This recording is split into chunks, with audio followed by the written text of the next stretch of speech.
नमस्कार, news bridge में आप सभी का स्वागत है। इस वक्त हम राजधानी रांची के बिरसा मुंडा एयरपोर्ट के पास हैं और एक बड़ी खबर आपको बताएंगे कि यूक्रेन और रशिया के बीच जो लड़ाई चल रही है उस बीच जो है भारत के कई छात्र जो वहां फंसे थे लगातार जो है भारत पहुंचने का सिलसिला जारी है, अपने वतन पहुंचने का सिलसिला जारी है।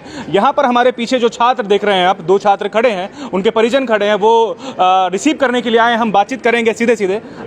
दानिश, क्या कुछ कहना चाहेंगे वतन वापसी के लिए? सर, वतन वापसी के लिए हम इतना कहना चाहेंगे कि हमारे सर जयंत सिन्हा सर जो हम लोगों को हर टच में रहे और कॉन्फिडेंट देते रहे और कॉन्फिडेंट हारे नहीं दिए।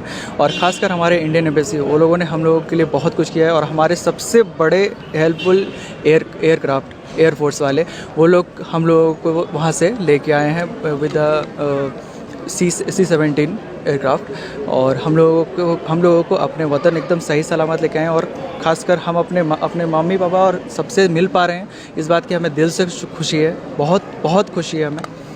और बस दानिश, ये जानना चाहेंगे कि आप कब से यूक्रेन में थे? सर, मैं मैं अभी 3rd ईयर पे हूँ। करीब 1-1.5 साल हो गया मेरे यूक्रेन पे रहे। 1.5 साल से आप यूक्रेन में रह रहे थे। ये जो रशिया और यूक्रेन के बीच का जो ये तनाव शुरू हुआ, उस वक्त शुरुआती जो तनाव था वो उस वक्त का कैसा सिचुएशन था? सर, हम लोग स्टार्टिंग के सिचुएशन से वहाँ पे रहे हैं, हर चीज़ फेस किए हैं, क्या क्या न्यूज़ था, एवरीथिंग हम लोग सबसे परिजन है। और जैसे 16 तारीख को एवरीथिंग जैसे हमें न्यूज़ मिल रही थी कि ऐसा कुछ होगा, लेकिन वैसा कुछ नहीं हुआ, जिसकी वजह से हम लोग सोच के छोड़ दिए थे। लेकिन जब अचानक कुछ हुआ तो हम लोग बिल्कुल घबरा गए और हम लोगों ने वाकई में सोच लिया था कि शायद हम वापस नहीं जा पाएंगे अपने वतन।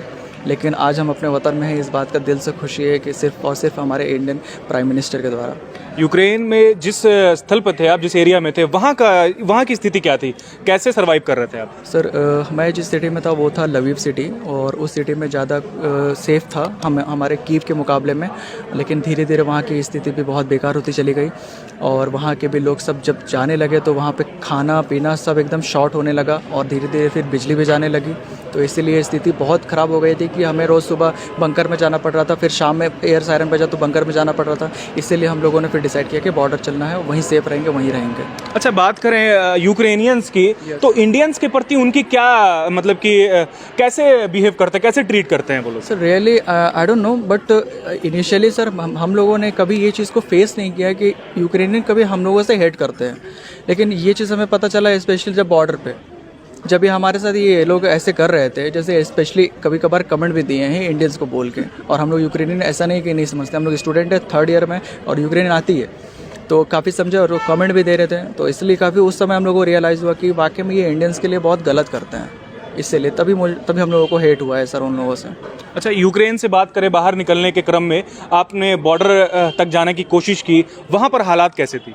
सर, सबसे ख़राब हालात वहीं पे थे, क्योंकि जितने भी लोग हैं जैसे जैसे क्रॉस करके और अपने आप को संभाल के जैसे पहुंच रहे थे तो धीरे धीरे उन्हें अनकॉन्शियस की बीमारी होने लगे थे, धीरे धीरे वो बेहोश होने लगे थे और उन्हें जस्ट हीट की ज़रूरत पड़ती थी। लेकिन उतने भीड़ में उन्हें हीट नहीं मिल पाती थी। मैंने खुद अपने 5 दोस्तों को बचाने की पूरी कोशिश की और खासकर वो सही सलामत मैंने बचा के लेके भी आया। तो ये हालात थी सर, बहुत बुरी हालात थी। तो अगर बात करें जहाँ पर आपकी पढ़ाई चल रही थी, वहाँ से बॉर्डर का सफ़र तय करने में कैसे आप वहाँ तक पहुँचे? अपने मतलब कि प्राइवेट कैब किया आपने या फिर किसी तरह का हेल्प हुआ एम्बेसी की तरफ से?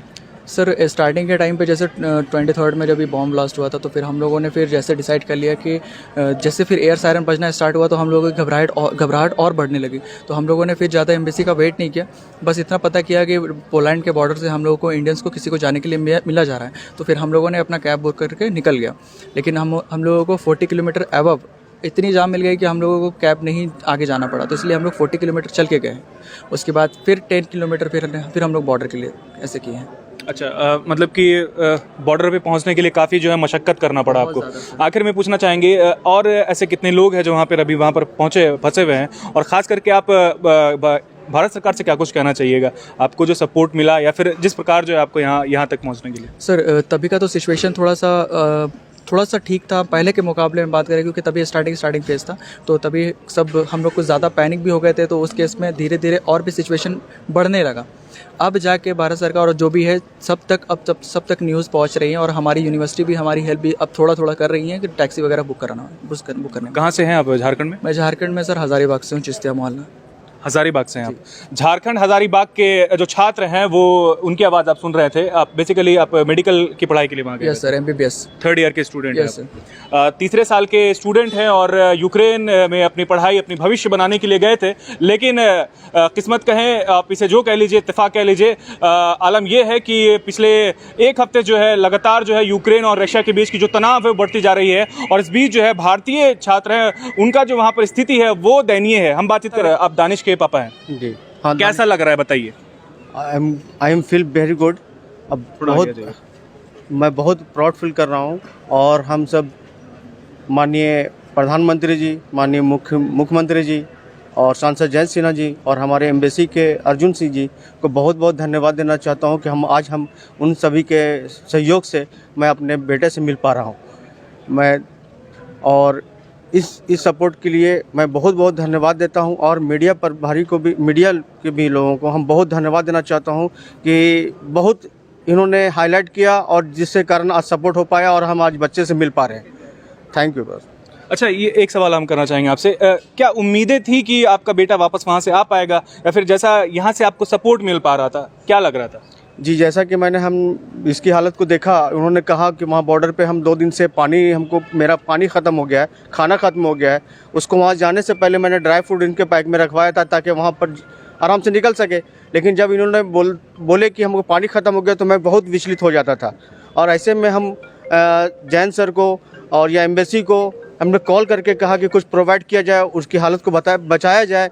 और हमको ये लग रहा था तो उन लोग जो कह रहे थे कि हमने सपोर्ट करने की पूरी कोशिश कर रही है, लेकिन शायद वो लोग अंदर जा नहीं पा रहे थे, जिसके कारण से मैं इस पर असमर्थ था और नहीं मिल पा रहा था सर। उन लोगों ने कहा कि भी कि मैंने बहुत प्रबंध करने की कोशिश करी लेकिन अंदर नहीं जा पा रहा हूँ, जिसके कारण से हम बहुत असहाय महसूस कर रहे थे। और इसी बीच में मैं अपने बच्चों को फ़ोन करके कहता था कि बेटा तुम हिम्मत रखो, तुम मेरा बहादुर बेटा हो। मैं इसको बहुत हौसला बढ़ाता था और जिसके कारण से आज हमारा बेटा हमारे सामने आ चुका है। जी बिल्कुल, शब्दों से बयान नहीं कर सकते हैं इनका जो दर्द है। एक बेटा ऐसे देश में फंसा होता है जहां पर अब तक की हालत होती है और जंग का माहौल होता है। हमारे साथ बातचीत करने के लिए शुक्रिया। न्यूज़ मिर्ची के साथ जुड़ने के लिए आप सभी का शुक्रिया।